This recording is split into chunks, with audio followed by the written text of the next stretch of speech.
Ассаламу алейкум. Бұл видеоны гилас өстүрүүчүлөр сөзсүз көрүш керек. Анткени сорт тандоодо ушул таблицаларга сөзсүз таянуу менен иш алып барыш керек. Эгерде бул таблицага таянбасак, анда Кыргызстан дагы көп жылдар бою сорт тандоодо адашары сөзсүз анык. Ушул кезге чейин Воловое сердце деген гиласыбыздын өзүн өзү чаңдаштырбоосу көпчүлүгүбүзгө көйгөй туудуруп келатат. Кайсыл жерге, кандай шартка, кандай гилас сортун тандайбыз? Анда эмесе сиздердин көңүлүңүздөрдү төмөндөгү таблицага бурайын. Менин колумда азыр германиялык окумуштуу Мирко Шустердин каталогу турат. Бул каталогдо 1,5 миңге жакын гиластын түрүн чаңдаштыруучусун аныктап. Эгерде сиз фирмадан же питомниктен гилас көчөтүн алып жаткан болсоңуз, сөзсүз түрдө сортту сизге тандап бериш керек. Өзүн өзү чаңдаша турган же болбосо чаңдаштыргычын кошо бериш керек. Гиластын өзүнүн көчөтүн сатып тим болбостон сизге сөзсүз бериш керек. Сиз кагаз түрүндө жаздырып алыңыз, кепилдик бериш керек. Айткан сортуна, чаңдаштыруучусу ушул экенине, гени туура келерине келечекте сиз эч качан үмүтсүз калбашыңыз керек. Сөзсүз сизге берген көчөтү прибылга чыгышы керек. Мөмө бериш керек, айткан сорт чыгыш керек. Мына ушунун кепилдигин алыңыз. Гиласта билесиздер, 2 аллелдүү хромосомасы болот. Эгерде бири-бирине туура келбесе, анда чаңдаштырбайт, натыйжасы уруктанбайт. Зираат эккендер барбы? 0900. Зираат деген Туркиянын көчөттөрү бар. Кимдер отургузду эле? Муну көпчүлүгү ысык жерге отургузгандар бар. Бул көбүнчө Өзбекстанда отургузуп, азыр буларды көпчүлүгү бул бактарды кесип жок кылышты. Генин көрө турган болсок, S3, S12. Чыккан жери Туркия. Апасы Маниса Asian Region деген жер. Гиластарда билесиздер, атасы, апасы деген сөзсүз сорт чыгарганда ушул маалыматты кошо жазып берет. Ылдыйга карап кетебиз. Бул жерде 1,5 миңге жакын гиластын сорту бар. Азыр бизге келген гана жаңы сортторду гана көрсөтүп беремин. Бурлат келди эле бизге. Бурлат келген, Туркиядан келген бурлат. Берекет эккендер барбы? Берекет эккендер көрүңүздөр. S1, S7. Мына ушул жерде көрсөтүлгөн. S1лер көбүнчө S3, S4төр менен өзүн өзү чаңдаштыруучу болуп эсептелет. Бул жерде дагы белгилеп койгон, азыр ошонун секреттерин көрсөтөм. Big Dragon эккендер барбы? Big Dragon S1, S5 генин алып жүрөт экен.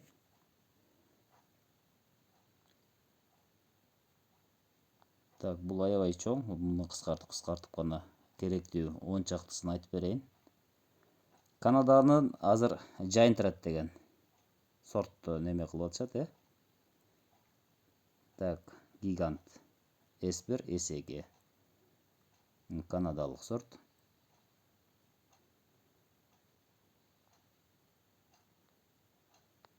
Бизге келген гиластарды сиздерге тааныштарын айтып берейин.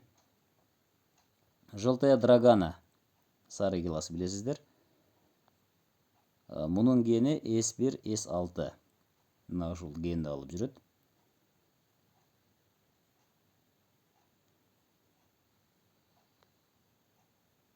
Мынакей. Драганын 2 сорту бар. Драганс желбе, Драганс желбе. Бирөөсү S1, S5 менен жүрөт экен. Экинчиси S19, SX менен жүрөт экен. Демек, мына ушул экинчиси чаңдаштыруучу боло алат. Мына ушул гендер S1-дин астындагы. Бул аллелдери 22ден ашат экен пока. 22ге жеткирген Мирко Шустер. Балким андан дагы ашышы мүмкүн. Эрли Лори деген гилас уже Кыргызстанга келатат. S1, S9 деген генди алып жүрөт. Катар номери мыныкей 18. Бул франциялык гилас. Бунун чыгышы Starking Hard Giant деген гиластан атасы ошондой экен. Апасы. Атасы бурлат экен. Экөөнүн ортосунда кыйыштырылып, чатыштырылып чыгарылган гилас.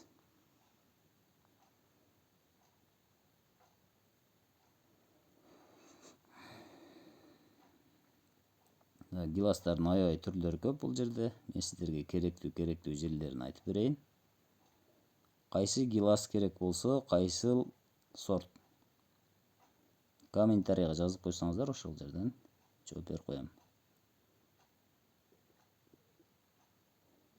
Кордия эккендер барбы? Мына Кордияга келдик. Мына Кордия S3, S6. Көпчүлүгүңүздөр ушул жерде адашып жатасыздар. Регинаны бири-бири менен чаңдаштырат деп. Бул S3, S6 эч качан Регинаны чаңдаштырбайт. Кордия орто гүлдөйт, Регина кеч гүлдөйт. Бул Кордия Регина менен кылган көпчүлүк бактар кыйыштырылып жок болуп атат. Мына көрдүңүздөр, апасы кандай, атасы кандай. Геделфингер менен Кордиянын ортосунда чыгарылган экен мына. Бул жаңы сорт экен Кордияныкы.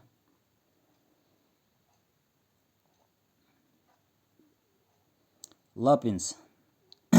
Көпчүлүгүңүздөр ар кандай комментарий берип келатат. Кээ бирөөлөр мисалы үчүн Лапинсти албайт, жакшы кызарбайт, жакшы чоңойбойт, жумшак дейт. Жок, бирок бир жакшы жерин айтайын мына.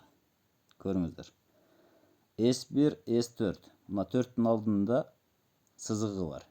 Бул демек донор боло алат деген сөз. Демек башка гиластардын көпчүлүгүн ушул эгер бирдей аралыкта гүлдөсө, ушул 4 баягы группа канды бир кандын группасы бардыгына түшөт го, ошого окшоп. Бул да көпчүлүгүн чаңдаштыра алат. Мунун жакшы жери ушул.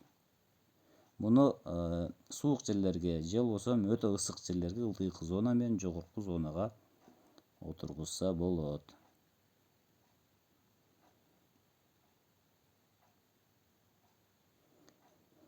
Дагы кайсы сортту көрүп берейин? Сорттор көп бул жерде аябай.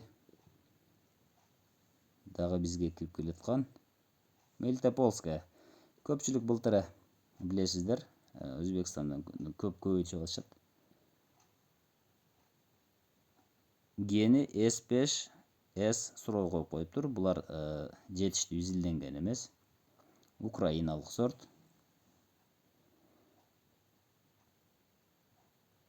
Мына ушул атасы, мына апасы. Экөөнүн ортосунан чыгарылган сорт экен.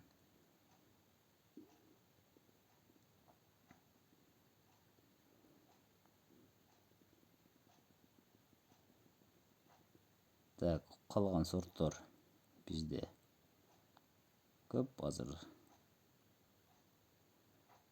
Мына эми бизге раса керектүү жерге келдик. Туугандар, Наполеон. Наполеон мурдатан бар. Наполеонду билесиздер, менин сиздерде кандай? Бизде ушунчалык көп болот да, муну чымчыктар эле жеп жок кылат. Базарга жакшы кетпейт дагы. Сары.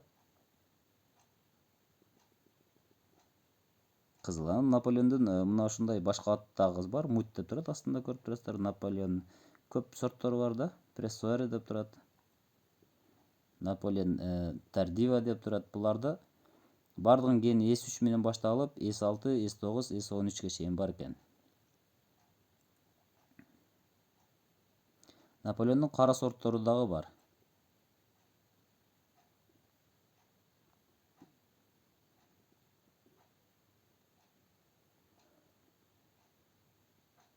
Ылдыйга түшөрүбүз.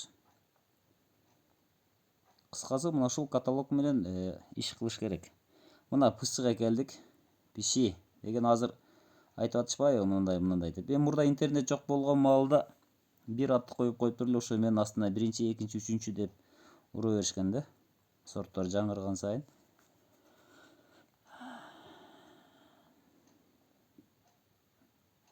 Стаккада эккендер барбы, туугандар? Комментарийга жазып коюңуздарчы.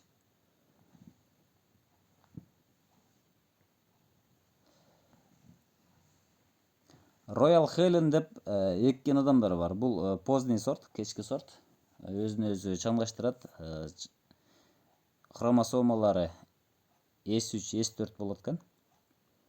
Демек бул донор бола алат. Эгерде ушул гиласты тиксеңиздер, эгер чаңдашуучу хромосомалар туура келсе, анда бола алат. Сиздерге мынанда керектүү дагы бир жакшы гиласты Royal Helen S1 S4 бул өзүн өзү чаңдаштыруучу. Royal Helen мыныкі. Мен S3 S4 дедим эле, бул S1 S4 экен. Туугандар, дагы бир эң ысык райондор үчүн азыр тренд болуп аткан гиластардын бири Royal Tiaga.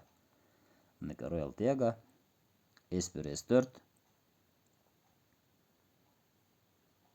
америкалык сорт.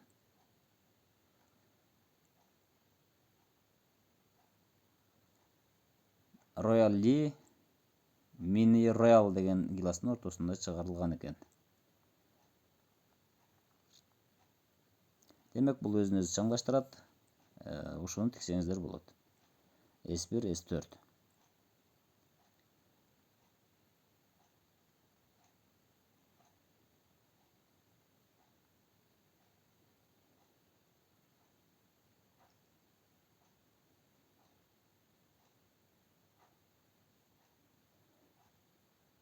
Генетикасы боюнча дагы кайсы гиласты сиздерге көрсөтүп берейин.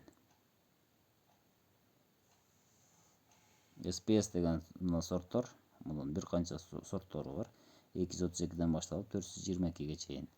S1 S2, S1 S4, SPS 232 алсаңыздар, бул өзүн өзү чаңдаштырат жана сиздердин багыңыздарга кошумча чаңдаштыруучу донор болуп бере алат. Мынакей 4-тün üstünde сызыгы турат. Демек, бул донор деген сөз. Стакката жана сурадым. S3 S4. Демек, стакката теге турган болсоңуздар, бул поздний сорт. Алынышы Sweetheart менен ачык алынган экен.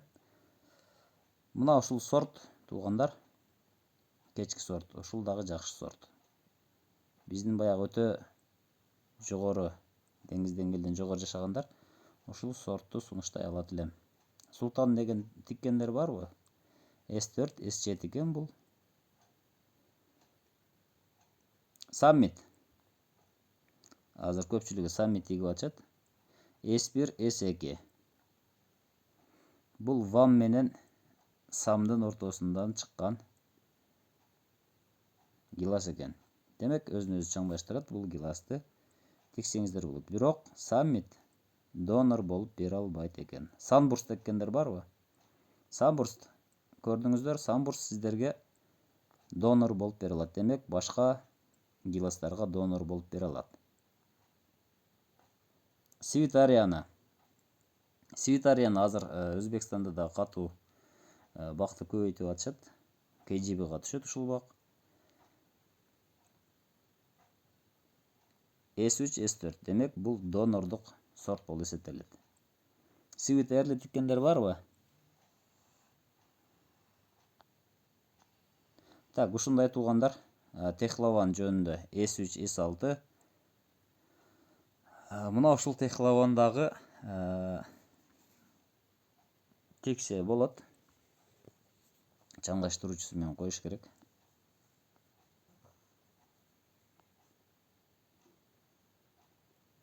Валерий Чкалов S1 S9. Демек, буга сөзсүз чаңдаштыруучу коюш керек.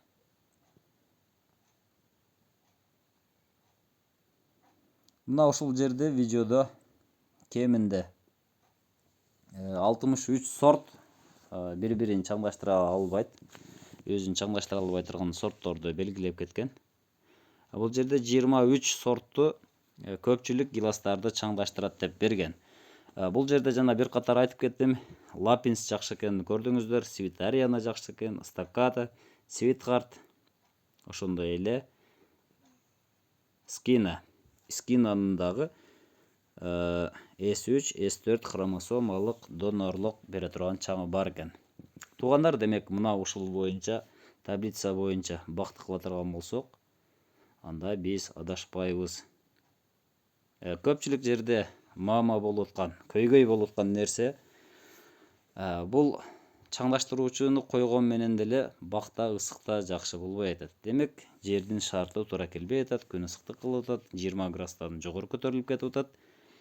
Демек, донорлор дагы чаңдаштырып бере албай жатат. Ошондуктан мүмкүн болушунча сиздер өзүн өзү чаңдаштырган сортторду гана тегиңиздер. Сиздер менен Бага Сура Кыргызстан каналы болду. Тынч аман болуңуздар, туугандар.